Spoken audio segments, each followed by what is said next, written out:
존경하는 국민 여러분, 저는 그제 대통령님을 모시고 서울 아산병원에 다녀왔습니다. 그에 앞서 지난 금요일 15일에는 서울대 총장님과 병원장님, 의대 학장님과 비대위원장님을 만나 뵙고 의료계가 고민하고 계시는 부분에 대해 허심탄회하게 들었습니다. 아산병원에서도 서울대병원에서도 필수 의료에 종사하시는 의사 선생님들이 수십 년간 모순이 누적된 의료 시스템 속에서 사명감을 가지고 치열하게 노력해 오셨다는 것을 느꼈습니다. 비단 아산병원이나 서울대병원뿐 아닙니다. 마산의료원 등 지방 공공의료원을 방문했을 때는 어려운 상황에서도 최선을 다해 비상진료체계를 유지하고 계신 모습을 보았습니다. 서울 명지 성모병원을 방문했을 때는 위기 상황에서 의료 공백을 훌륭하게 메꾸고 계신 우리나라 중소 전문 병원의 힘을 보았고, 불합리한 수가 체계를 어떻게 개선해야 할지 많은 제언을 들었습니다. 또한 환자분들의 목소리, 간호사와 구급대원 여러분의 말씀, 비상진료체계 최일선에서 올라오는 보고와 언론 보도도 주의 깊게 귀 기울이고 있습니다. 말기암 아버지의 항암 치료가 연기되었다는 사연, 호스피스에 입원하신 환자 단체 회장님의 호소, 위급한 분들이 누울 병상을 찾는 상황실 직원들의 고충에 마음이 무겁습니다. 전공의도, 의사도, 환자도 다 같은 국민입니다. 서로의 입장은 다르지만 지금의 어려운 상황이 조속히 해결되길 바라는 마음은 모두 똑같다고 생각합니다. 지금의 상황이 하루빨리 해결될 수 있도록 정부는 최선을 다해 노력하겠습니다. 국민 여러분, 의대 증원에 반발하며 시작된 의료계의 집단 행동이 한 달을 채워가고 있습니다. 그동안 정부는 비상진료체계를 차질 없이 유지하는 한편 국민들께 약속드린 의료개혁을 속도감 있게 실행해 나가는데 전력을 기울여 왔습니다. 필수 의료와 지역 의료를 살리기 위한 의료개혁은 더 이상 미룰 수 없는 과제입니다. 빅5 병원 간호사가 뇌혈관 질환으로 쓰러졌는데 수술할 의사가 부족해서 돌아가신 지 벌써 2년이 되었습니다. 지난 1월에는 대구의 10대 여학생이 4층 높이 건물에서 떨어졌는데 받아주는 응급실이 없어 구급차에서 숨지는 안타까운 사건마저 있었습니다.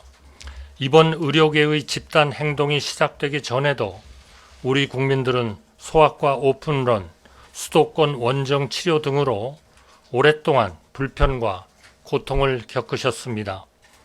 윤석열 정부는 이런 난제를 해결하기 위해 출범 직후부터 핵심 국정과제로 의료개혁을 추진해 왔습니다.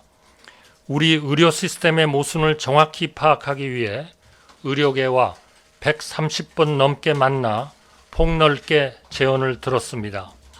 의료개혁의 핵심은 우리 국민이 지금 당장은 물론 앞으로도 만족스러운 의료 서비스를 누릴 수 있도록 하는 데 있습니다. 정부는 필수 의료와 지방 의료에 충분히 투자하고 기존 제도의 잘못된 점을 과감히 바로잡되 그것만으로는 부족하다는 판단을 내렸습니다. 인구 변화와 사회 변화, 의학의 발달 등 여러 가지 요소를 고려할 때 의사 인력 자체를 충원하는 작업 없이는 국민들에게 의료 서비스를 충분히 공급하는 데 근본적인 한계가 있다고 판단하였습니다. 우리나라는 지금도 인구 1,000명당 임상 의사 수가 한의사를 포함하면 OECD 회원국 중 꼴찌에서 두 번째, 한의사를 제외하면 OECD 꼴찌입니다. KDI, 보건사회연구원, 서울대 등 국내 정상급 전문가들이 과학적인 분석을 통해 2035년에는 의사 1만 명이 부족하다는 결론을 내렸습니다. 우리 사회에 급격히 진행되는 고령화도 감안했습니다. 2035년이 되면 우리 국민의 30%가 65세 이상 고령 인구가 됩니다. 고령 인구의 입원 수요는 30, 40대에 비해 11배 이상 높다는 건보공단의 통계에서 보듯이 앞으로의 의료 수요는 폭발적으로 증가할 것입니다. 의사 인구 20%도 70대 이상 고령이 되는 만큼 절대적인 의료인 부족은 피하기 어렵습니다. 지금이라도 의대 정원을 늘려 꾸준히 의사를 길러야 그 해결에 실마리를 찾을 수 있습니다. 이에 정부는 의대 증원을 하기로 결정하였습니다. 그 뒤 정부는 증원 규모를 최종 결정하기에 앞서 전국 의대의 교육 여건과 희망 인원을 여러 차례 협의하고 직접 조사도 하였습니다. 교육 여건과 지역 의료 현실을 감안해 증원 규모를 2,000명으로 정하였습니다. 내년부터 2,000명을 증원하더라도 우리나라 의대의 교육 여건은 충분히 수용 가능합니다. 2,000명을 증원하더라도 현행 법령상 기준뿐 아니라 의학교육평가인증원의 인증 기준을 준수할 수 있음을 확인하였습니다.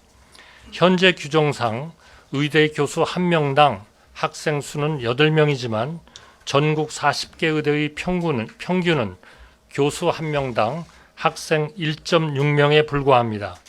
심지어 교수 1명에 학생이 0.4명인 곳도 있습니다. 해외 대학과 비교하면 미국 의대는 한 학년이 평균 146명 규모이고 독일은 243명, 영국은 221명인 반면 우리는 77명입니다. 2,000명을 증원하더라도 127명에 그칩니다. 2,000명의 증원은 의사 부족을 해소하기 위한 최소한의 숫자입니다. 일각에서는 이번 사태 해결을 위해 의대 정원을 원점에서 재검토하거나 더 적은 규모로 타협하자는 의견마저 내고 있습니다. 국민 여러분, 정치적 손익에 따른 적당한 타협은 결국 국민의 피해로 돌아간다는 사실을 우리 정부는 뼈아프게 받아들이고 있습니다. 2000년 의학분업을 할 때 정부는 의료계의 반발에 밀려 의대 정원 351명을 감축하였습니다. 그때 351명을 감축하지 않았더라면 지금까지 6,600명의 의사가 추가로 확보되었을 것이고 2035년에는 1만 명이 넘는 의사가 배출되었을 것입니다. 지금부터 2,000명을 증원하여 달성하고자 하는 바로 그 규모입니다. 결국 2000년의 타협이 2035년의 의사 부족을 초래하였고 2024년 올해의 갈등과 분란을 낳고 있습니다. 지금의 혼란과 국민들의 겪는 고통에도 정부는 의대 정원 확대를 달성해야 하는 이유가 여기에 있습니다. 국민 여러분, 그리고 의사 여러분, 의대 증원만으로 필수 의료와 지역 의료의 문제를 모두 해결할 수 없다는 점을 정부는 잘 알고 있습니다.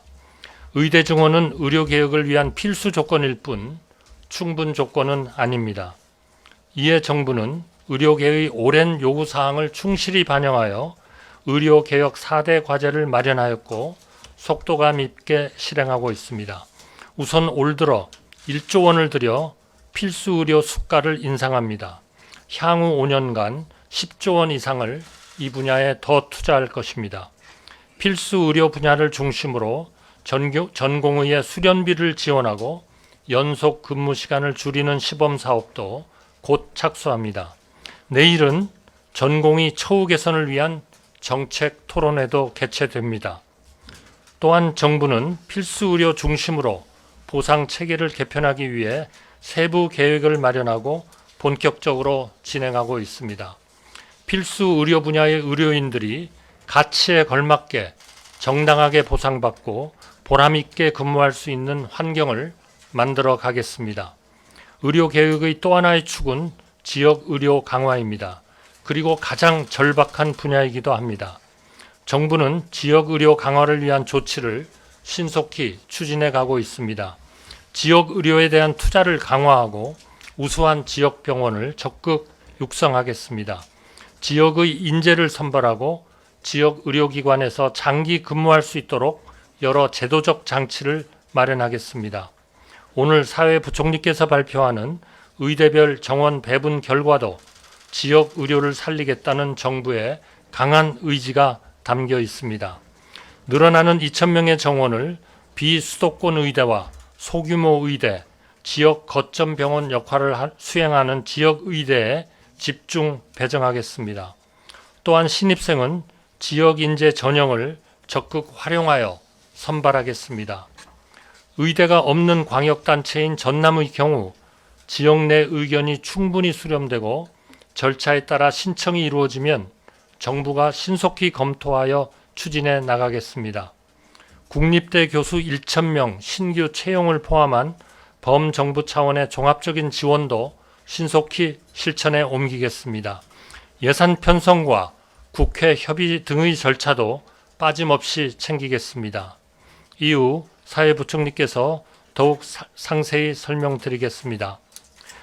우리 국민들은 대한민국이 코로나19의 긴 터널을 지날 때 우리 의료계가 보여주신 헌신과 노고를 잊지 않고 있습니다.